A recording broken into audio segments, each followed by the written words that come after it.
అందరూ ముగ్గురు సహస్రాలతో దీపానికి నమస్కారం చేయాలి. దసరి సీతక్క గారికి రావాలి వాయిస్ ముగ్గురు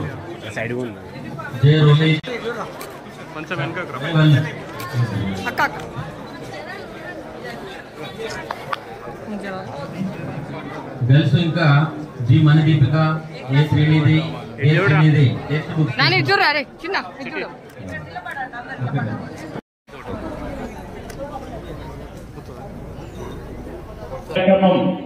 పేదింటి సొంత కళ సొంతింటి కళ పేదలలో సొంతింటిలో మధ్యలో మాన్యవర్యులు గౌరవ మన రాష్ట్ర మంత్రివర్యులు గురువు నిన్నటువంటి శ్రీ సంపదరావు గారిని మన తెలుపత్రం అందజేయాల్సి కోరుతున్నాం.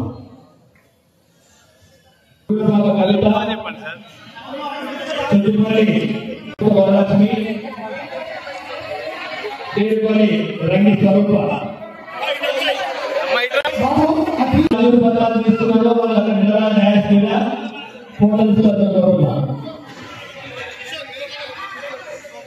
లబ్ధిదారులు గూడూరు స్వరూప బైపాస్ రాజయ్య కలిసి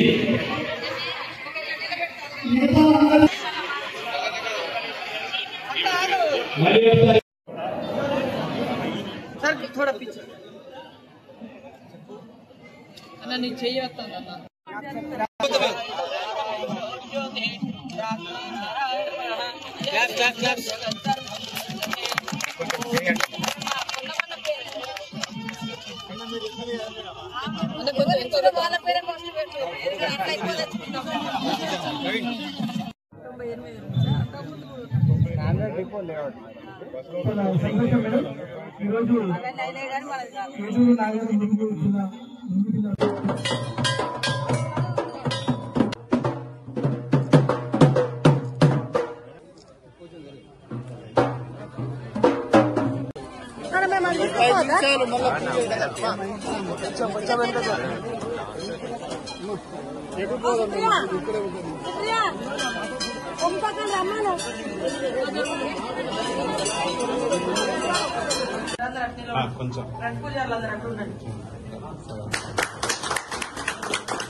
మరి నిన్నటి నుంచి ఇందిరమ్మ ఇళ్ల పట్టాల పంపిణీ కార్యక్రమాన్ని ప్రారంభించడం జరిగింది. గౌరవనీయులు ముఖ్యమంత్రి రేవంత్ రెడ్డి గారు మన ట్రైబల్ ఏరియాలో అదనంగా ఐటీడీఏలకు ఇల్లులు ఇవ్వడం తోటి కొంత పేదలకు మరి దళిత గిరిజన బహుజన మైనార్టీ పేద వర్గాలకు 5,000 మందికి 10 మండలాల్లో ఇల్లుల పంపిణీ కార్యక్రమాన్ని నిన్న పొంగులేటి శ్రీనివాసరెడ్డి గారు గౌరవ మంత్రి గారి సమక్షంలోనే ములుగులో చేయడం జరిగింది.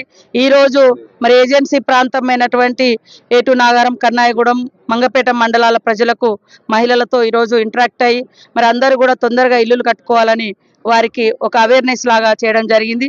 రేపు పాకాలకొత్తగూడ గంగారం మండలంలో మరి అక్కడ 900 మందికి ఇల్లులు ఇవ్వడం జరిగింది 2 మండలాల్లో. వాళ్ళతో కూడా ఇంటరాక్షన్ పెడతాం.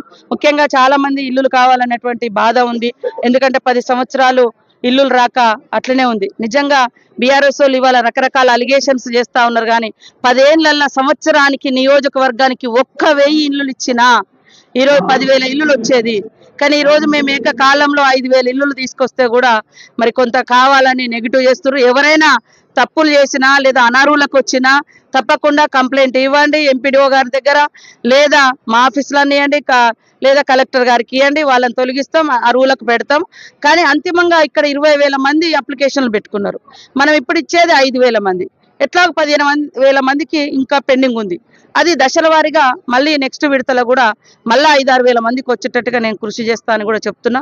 ఆ తర్వాత ఇంకొక 5,000 మందికి ఇట్లా ఇంకా 2-3 దఫాలుగా మనకు వస్తాయి. కాబట్టి ప్రజలు కూడా ఓపికతో సమయంతో 10 ఏళ్ళు ఇల్లులు రాకున్నా ఓపిక పెట్టారు. ఇప్పుడు ఇస్తున్నాం. ఇస్తా ఉంటే మరి ఒకటేసారి అందరికి 1,000 మందికి రావాలంటే ఆడ బిల్లులు కూడా కష్టమవుతుంది. ఇప్పుడు ప్రభుత్వం దాదాపుగా 20,000 కోట్ల రూపాయలు 4.5 లక్షల ఇండ్లకు కేటాయించి స్పెషల్గా వారం బిల్లులు వేస్తా ఉన్నారు.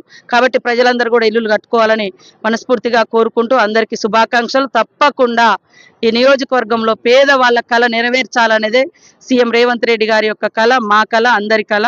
కాబట్టి తీసుకొస్తాం. ఈరోజు మరొక సంతోషకరమైనది, మరి మా సోదరుడు బీసీ సంక్షేమ శాఖ అదేవిధంగా మరి ట్రాన్స్పోర్ట్ మినిస్టర్ పొన్నం ప్రభాకర్ గారు వారి యొక్క ఆలోచనతో వారి యొక్క సహకారంతో ములుగు నియోజకవర్గానికి ఒక బస్ స్టేషన్ ములుగులో మరి ఏటూ నాగారం అటవీ ప్రాంతంలో బస్ డిపో 7 కోట్లతోటి ఇవ్వడం జరిగింది. దాన్ని ఈరోజు శంకుస్థాపన చేస్తా ఉన్నాం. చాలా రోజుల నుంచి పని మొదలు పెట్టించినాం. కొన్ని అనివార్య కారణాల రీత్యా మంత్రి గారు రాలేకపోయినరు. కాబట్టి అదే కాకుండా ఏటూ నాగారంలో తొందరలోనే కూరగాయల మార్కెట్ కూడా మంచి కూరగాయల మార్కెట్ను కూడా ఏర్పాటు చేస్తాం. పెద్ద సెంటరు, మరి పేదలు ఎక్కువ ఉండేటువంటి ప్రాంతం కాబట్టి అందరికీ కూరగాయల వసతి కూడా, ఎందుకంటే ఇండ్ల ముంగట కూడా పెరళ్ళు కూడా పెంచుకోవడానికి జాగాలు లేవు, ఇట్లాంటి ఇబ్బందులు ఉన్నాయి. కాబట్టి కూరగాయల మార్కెట్ను కానీ ఇప్పటికే సెంట్రల్ లైటింగ్ అవన్నీ పెట్టినాం. కరకట్ట పనులు కూడా మంగపేట దగ్గర మొదలు పెట్టడం జరిగింది. ఇంకా మిగతా వర్కులు కూడా తొందరలో చేస్తాం. దాదాపుగా సీసీ రోడ్లు కూడా మన ఎస్సీ డెవలప్మెంట్ నుంచి 6 కోట్ల వరకు ఈ మండలంలో ఇచ్చి ప్రతి దళిత వార్డులలో సీసీ రోడ్లు కూడా వచ్చినాయి. ఇప్పుడు నెక్స్ట్ మరి ఎస్టీ డిపార్ట్మెంట్ నుంచి కూడా ట్రైబల్ వెల్ఫేర్ డిపార్ట్మెంట్ నుంచి కూడా మిగతా రోడ్లన్నీ కూడా శాంక్షన్ చేసుకొని ఏజెన్సీ గ్రామాలలో మారుమూల అటవీ ప్రాంతాల్లో రోడ్ల ప్రాబ్లం లేకుండా ఇల్లుల ప్రాబ్లం లేకుండా చేయాలనేది మా కళ. మీ అందరి సహకారంతో మన వెనుకబడ్డ అటవీ ప్రాంతాన్ని అభివృద్ధి చేసుకుందామని అందరి సహాయ సహకారాలు అందించాలని మనస్ఫూర్తిగా కోరుకుంటాం.